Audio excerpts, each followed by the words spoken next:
At the height of his fame, his flamboyant, loquacious manner made Russell Brand one of the most sought-after figures in entertainment. While he'd openly joke about replacing his addiction to drugs with sex, now he stands accused of having a much darker side: controlling, abusive and predatory.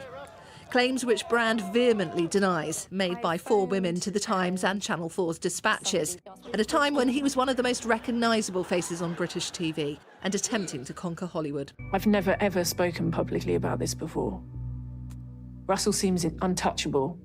In the case of one woman, an American who claims Brand raped her in his home describes being stuck underneath the painting and he's pushing up against me.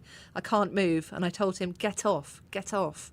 Another woman who alleges Brand sexually assaulted her while he was living in Hollywood claims, I was screaming and I was like, what are you doing? Stop, please, you're my friend. I love you. Please don't do this. I don't want to do this.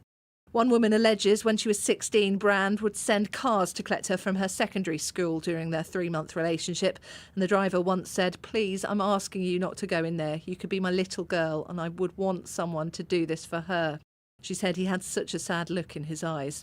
Then there is an ex-girlfriend who details an alleged sexual assault at Manchester's Lowry Hotel, saying he pushes boundaries, controlling other people to fulfil personal perversions for the sake of dominance or for the sake of something.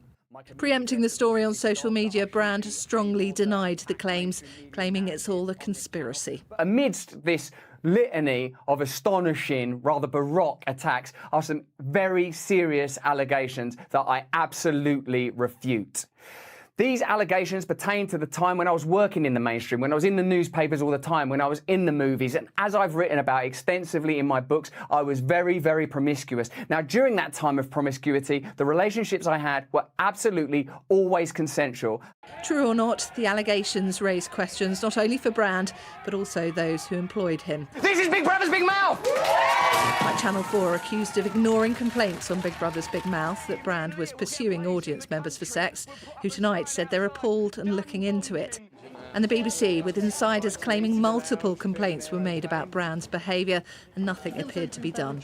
But the corporation pointing to how it handled Brand's Saxgate scandal as demonstrating how seriously it was prepared to act. I think the attempt by the BBC to sort of justify its position and say we were just one of a number of employers is not going to hold water at the end of the day.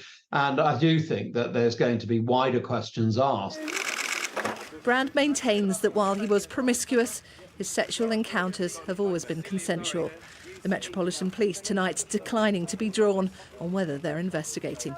Katie Spencer, Sky News.